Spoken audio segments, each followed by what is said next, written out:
This chapter focuses on biological correlates of social development. We'll be diving into some fascinating research on how biology underpins the way we form social connections. Specifically, we'll explore the role of neurochemicals and hormones in shaping social bonds, especially between infants and their caregivers. This work is based on the insightful contributions of Leslie J. Carver and Lisa Tully, who provide a thorough overview of the biological foundations of attachment and social cognition. I'm excited to take you through this engaging topic. Let's get started. In this presentation, we'll begin by exploring the earliest methods used to study brain development and behavior. From there, we'll dive into developmental social neuroscience and examine the roles of key neurotransmitters and hormones, including serotonin, oxytocin, and cortisol, particularly in relation to attachment. We'll also look at how social relationships influence brain development. Finally, we'll wrap up with future directions and a summary to consolidate what we've covered. This roadmap will guide us through the different facets of brain and social development. From the earliest days of development, infants engage with their caregivers to form what may be the most important relationship of their lives. This chapter delves into the biological processes that create the emotional bond between a mother and her newborn. This bond is not only crucial for the infant's immediate survival and growth, but also serves as the foundation for future social interactions and relationships. We'll also take a brief look at how these early biological connections influence later romantic relationships and broader social behavior, showing how deeply rooted these patterns are in our biology. On this slide, we're looking at two key methods used to study the brain and behavior in humans. First, functional neuroimaging, which measures blood flow in the brain while participants watch stimuli or perform tasks. This method requires participants to stay very still, because blood flow changes slowly and any movement can interfere with the data. This can be especially challenging when working with children or infants who have a hard time staying motionless. The second method is electrophysiology and ERP studies, which use scalp electrodes to record the brain's electrical activity. These signals are very small and often noisy, so researchers use brief, repeated stimuli to improve the clarity of the data. However, this approach also has limitations, particularly when it comes to studying social behaviors that change fluidly over time, because it's difficult to capture these dynamic processes with repeated, controlled stimuli. Together, these methods highlight why developmental social neuroscience has progressed slowly. The technical demands and constraints make it tough to study the evolving social interactions of young children and infants, which is a key challenge researchers are working to overcome. Here, we see how developmental social neuroscience has made significant progress by combining behavioral observations with brain and biological measurements. A great example of this is research on joint attention using event-related potentials, or ERPs. These studies show that when infants engage in shared attention with others, their brains process attention differently than when they are not sharing focus. This is crucial because it highlights how social interactions actively shape brain development in early life. This approach has been foundational in establishing developmental social neuroscience as a field, allowing us to better understand the neural bases of social behavior from a very young age. The integration of these innovative methods continues to drive new discoveries in how infants' brains support social cognition. Let's start by looking at how serotonin levels are measured. We can assess serotonin through blood tests, samples of cerebrospinal fluid, PET scans, and even genetic testing. These methods help us understand its presence and activity in the body. Moving on to its functions, serotonin plays a crucial role in regulating mood, as well as behaviors like aggression and anger, all within the central nervous system. This makes it a key player in emotional and behavioral stability. Lastly, research, particularly studies with rhesus macaques, shows that early maternal interaction can lead to lasting changes in serotonin levels. This finding emphasizes how important early caregiving is in shaping biological systems that influence social and emotional development over time. Here we see a comparison between rhesus monkeys and human infants, focusing on how serotonin-related factors influence attachment. In rhesus monkeys, when maternal care is lacking in the first 6 months, it leads to a decrease in serotonin transporter binding and lower levels of the metabolite 5-HIAA in cerebrospinal fluid.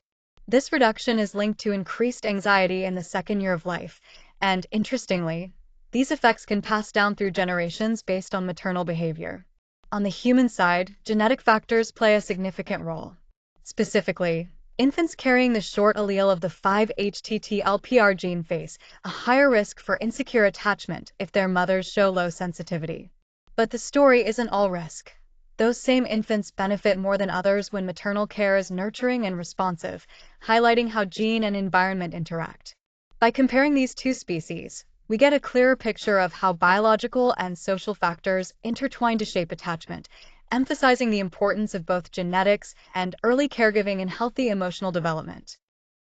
Here we have oxytocin, a neuropeptide that plays a crucial role in maternal care and adult pair bonding. It's measurable in both plasma and cerebrospinal fluid, showing its presence in the body's systems. Oxytocin helps decrease anxiety and stress levels, which makes it important not just for bonding, but also for emotional regulation.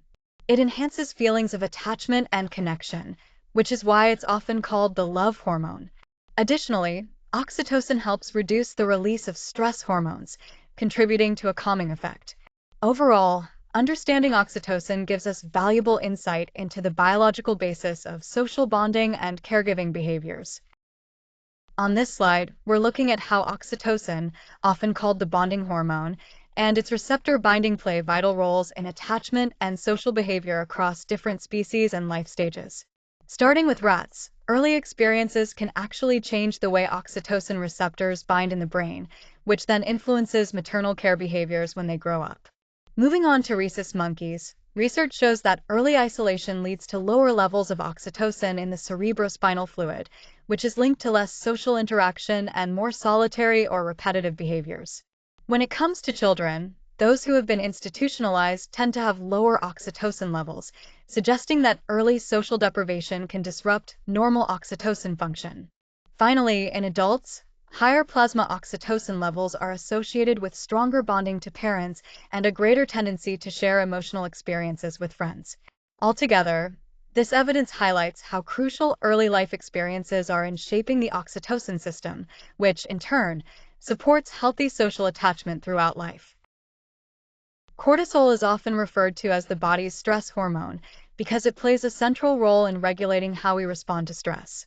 We typically measure cortisol levels through saliva, blood, or urine, which helps us monitor stress responses in both clinical and research settings. Another important point to highlight is the developmental pattern of cortisol in infants. Newborns actually have two peaks in cortisol levels during the day, but by the time they reach around 3 months old, this pattern shifts to resemble that of adults, with a clear peak in the morning and a dip in the evening. Understanding this transition gives us valuable insight into how infants begin to biologically manage stress as they grow. Let's take a closer look at how cortisol, the stress hormone, is influenced by social support and attachment. First, supportive social relationships play a crucial role in reducing cortisol levels during stressful situations. Oxytocin, often called the bonding hormone, works alongside social support to help calm us down and reduce anxiety. On the other hand, when we examine attachment styles, we see clear differences in cortisol responses. Individuals, whether rhesus macaques or human toddlers, who are mother-reared or securely attached tend to show lower cortisol levels after experiencing stress. This means they are better able to regulate their stress response. In contrast, toddlers with disorganized or insecure attachment show higher cortisol levels following stressful events, like the strange situation procedure, indicating heightened stress reactivity. These findings highlight the powerful biological connection between early relationships and our ability to manage stress effectively. Understanding this link emphasizes the importance of nurturing secure attachments from an early age to promote better stress regulation throughout life. Here we explore how social relationships profoundly influence brain development. First, children who have experienced institutionalization tend to have smaller brain sizes and lower glucose utilization in the brain compared to children raised in foster care or with their families. Their brain responses to emotional phases are also the lowest, highlighting the impact of early deprivation. Next, severe neglect is linked to reduced volume in specific brain regions, like the superior posterior cerebellar lobes. This reduction is correlated with decreased cognitive functioning, showing how neglect can physically affect brain structures important for thinking. Abused children show a heightened brain attention response to angry faces and voices, especially when these angry expressions come from their mothers. This suggests that abuse sensitizes the brain to recognize and react more strongly to signs of anger in close relationships. Finally, children raised in typical caregiving environments demonstrate stronger brain responses to faces and social contexts, which supports healthy attachment behaviors. This typical nurturing environment fosters more effective social processing in the brain. Together, these findings clearly highlight that early social experiences, whether supportive or adverse, have a significant and lasting effect on brain development and social functioning. As we wrap up, it's clear that future research should focus on integrating genetics with social behavior and cognition theories. This combined approach will give us a deeper understanding of how development unfolds. Equally important is the role of relationships, especially in early life, in shaping the social brain systems. While we've learned a lot about maternal influences and early experiences, peer relationships remain largely unexplored. Addressing this gap will be essential for advancing our knowledge of how social development is supported biologically and relationally. This points us toward a promising direction for future studies.